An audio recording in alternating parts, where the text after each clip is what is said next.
Hey guys, thank you for tuning in again. We have a wonderful interview. Um, Thanks for coming on to the Zach and Max show. Zach, what we got for today, man? What's up, my dudes and dudettes? Today we have a very special guest named Josef Canaria. And just an update, the roof is not leaking anymore, but that's just because it hasn't rained in a week. This is thank you for not leaking. Thank you, Sky. Thank you, Scott. Thank you, Sky, for not leaking.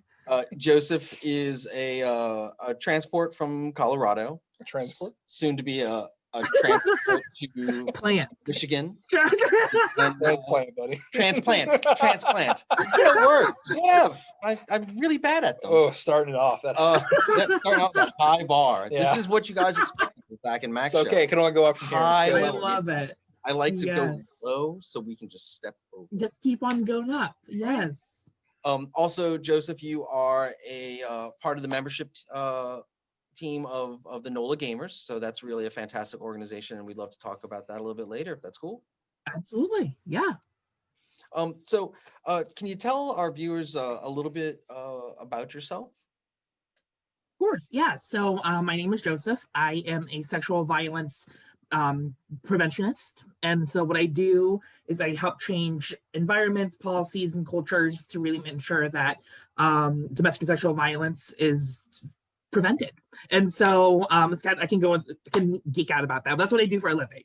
And so kind of like a mixture of like social work plus public health plus public policy, and kind of melding all those worlds together, just to make all of our communities safer and free from the threat of sexual and domestic violence. So that's what I do for a living. And so as for my free time, I'm part of the leadership team for NOLA Gamers. That's GAYMERS.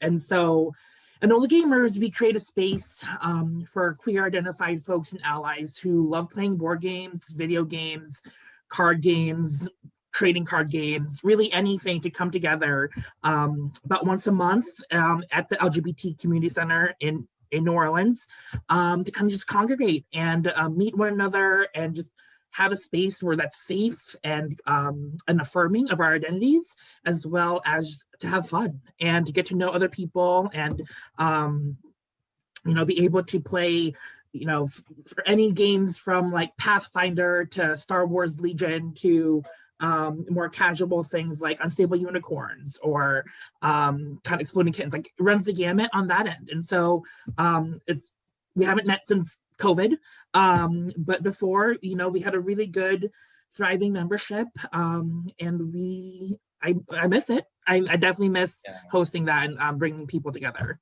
Yeah. Have you with everything that you do in your daily work, and then of course with your organization that you guys do with the outreach for queer identifying members, have you found that games have had any type of positive use in any of those things? Like we had a really wonderful person. I'm always going to talk about her. Kat Blackard was on our show, and she is a trans person, but she found the freedom of the role-playing games that she played allowed her to really express who she was and gave her the courage to be able to transition into a life that is better for her. Have you found any uses in your work or in your organization that games have helped? Yeah.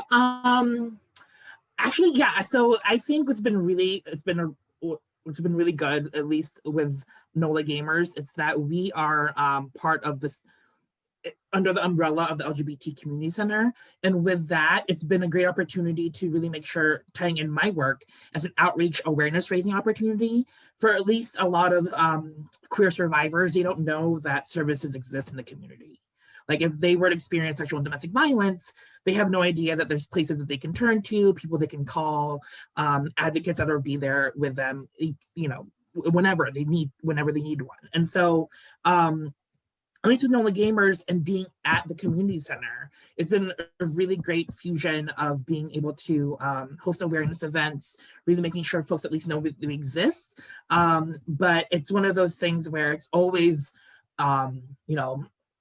community connection and really reducing those risk factors of perpetration requires folks feeling like they're safe and feeling like they're connected to their community.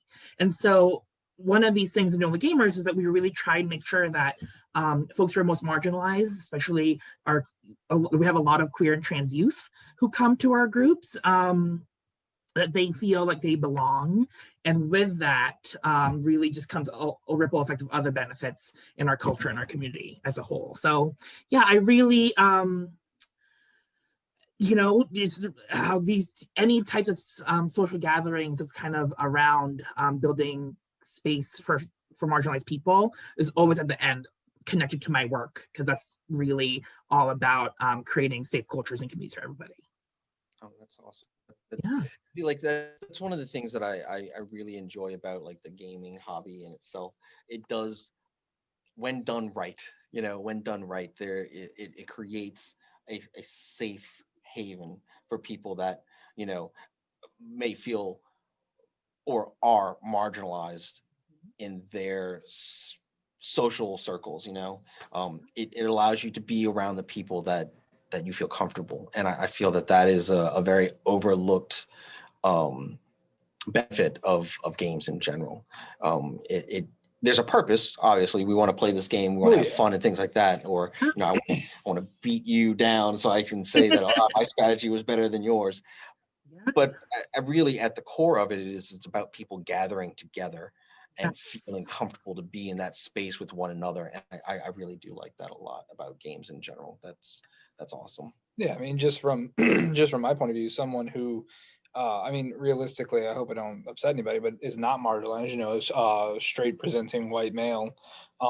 Even I was like, as a younger, painfully shy. Like games still got me to meet people and be able to talk to people, and like it was to the point where like I really could not make the words new people I didn't. It really got me out of my shell. Like, so yeah, just like from just me personally, like gaming was such a positive experience. Oh yeah. And no, I'm so glad that you have a space for people who, just to be 100% honest, who need that space. Absolutely. They need it. Not a want, you need to feel accepted. Yes. Like it's a human need. Yeah. No, absolutely. And yeah, like really piggybacking off of that in terms of just it's an opportunity for folks to connect that otherwise wouldn't, right? Mm-hmm. Like I think, like when you're playing a game, like at the end of the day, I used to want to win, so I don't care who you are. So let's come together and let's play to win. Absolutely. And so I really appreciate like both sides of that, of brings people together for marginalized communities, also bridges people together as well. Oh, absolutely. Yeah. Kind of talking about what you were talking about before, about having to be able to create that safe space for people to feel like they belong. Those organizations really do that, and it makes things really, really awesome. So Joseph, we do have a question for you because of your love of games and things like that. Do you have any particular favorite games? Yeah, my friends and I love I don't know if y'all know, but it's called Villainous. Disney Villainous. That's a good one. That's a good one. Yeah. I was one of those people, like I literally like went to Target like for the past 3 expansions on the day it released. Like I have them all. I have the Marvel one. Like I love Villainous. Like I know my friends and I are like, it's for children, but we can spend like 3.5 hours, 4 hours just easily. Yeah, I see that just like absolutely.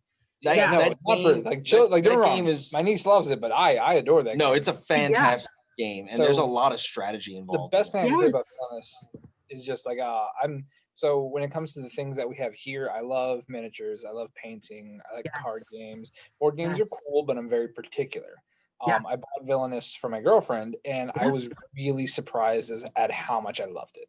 Right. It's such it was very refreshing. Different game. And it's such an elegant system to play. Yes. Because like you get to play different types of games depending on which character you play as. But it's still all the same game, and it's really well designed. I love the concept of I don't actually have to interact with my opponents at all. Mm-hmm. Like I just want to do thing. I could sit there and just do my own thing. It's really, Yeah. really a very good game. Yes. Yeah, we love it. And just like when it comes down to the end, when someone's almost about to win, like we just fate them and we just stop, like, oh, we just Yeah, I get that a lot. It's just like, oh, I'm making progress. Not No, anymore. you're not. All right. No, you're not. Exactly. Yeah, that's why we can take a 45-minute game to last like 3.5 hours. Yeah. Yeah. Do you have any favorite memories you might be able to share with our audience of a time with you playing board games with your group? Yeah. Favorite with NOLA gamers. I would say favorite memory. Gosh. We have so many of us. I'm trying to funnel one down. Sorry, I should have thought about this a little bit earlier. A good favorite memory at NOLA Gamers, I would say, really just any time when a lot of people come. There's some day, like, to be honest, there's some times when like we host an event when, like during like Pride Month or during like Mardi Gras or something where it's like 2 people come, like obviously it's still fine, but it's when we have events when there's like 30 plus people and everyone's having a grand old time, and where as leaders we're able to like walk around, facilitate games, and not just like, well, we're here for 6 hours and we'll just play villainous, I guess, or whatever. And so I guess some of my favorite memories, I feel like there's a good group of us that always plays like Unstable Unicorns, because we get really like ruthless with that. Guillotine, we get really ruthless so with Guillotine. Good. It's so That's good. Such a good game. Oh, we just got one in. It's called Frontline No Comrades from 8 Anvil Games. And it's similar to Guillotine, except the concept is you're all peasants that have been conscripted into the Russian army during World War One, and you're being sent to the front lines. Yeah. So the object of the game is to send your friends closer to the front line while you get pushed further back in the back of the line so you don't get blown up. And you use your cards and your abilities to be able to like push. Oh no, you go forward, and I'm going to go back too. And like you're jockeying for position until something hits you, and then you figure out where people land. That sounds super fun. What's it called? Mama the Bear. Yes. So there is my favorite character. Her name is Anaxa, and she was a circus bear that escaped the Russian circus, only to be caught by the Russian army to be conscripted as a soldier. So, I got a copy of the. Can you please show me a copy? Like, I'm gonna need to buy this game for Christmas. This is so cute. Oh my god! And it's from 8 Anvil Games. It's a little $20 game, but it's fantastic. I'm gonna head over to your store sometime ASAP and get it. Like that, absolutely. Yeah, if you like Guillotine, this is just like so. If anyone from our audience wanted to get involved with NOLA Gamers, how would they do so? Yeah, find us on Facebook. Okay. So that's where we technically have all the social media platforms, but we interact with the most and post the most on Facebook. Just search NOLA Gamers, NOLAGAYMERS. Yeah, and you'll find us, or they can also. I think we're also linked in the LGBT Community Centers page. And yeah, we're, like I said, we haven't had an event. Even if like we would have these side quests where we would like meet up and go to the movies, or we would go to like St. Patrick's Day parade, or like go putt golfing. Like we would have these other side quests, like because we would just meet every second Saturday for the gaming, but we wanted to continue building these connections and these networks, so we would have these side quests. So we would post pretty often in like promoting those, but obviously COVID, we don't want to like put people at risk. But yeah, so just whenever this pandemic's over, everyone should keep an eye out for sure. Well, please do, and definitely. We also Zach and I were talking a little bit earlier, and we wanted just to kind of thank you and for being such a gracious guest. We would like to do something for your organization. So we are going to, this is exclusive to this interview. As you guys are watching it, we will be including a NOLA Gamer only discount code for your members. It'll be 15% off of anything they want on our web store. It will have limited uses, but it should be more than enough for your group. And we want to say thank you so much, and hopefully we we can do something with you guys in the future. We would love to do an event with you guys if that's possible when things kind of settle down. This is the best surprise ever. Thank you all so much. Holy cow. Joseph, Thank you all. Thank you for first off doing the work that you do. That's important. Gosh. Like, it's really, really important. It's And really important. and that, like, we were talking earlier about how, like, our particular backgrounds, we both had to deal with violence in the home, and that is hard work. And thank you very much for doing what you do. That is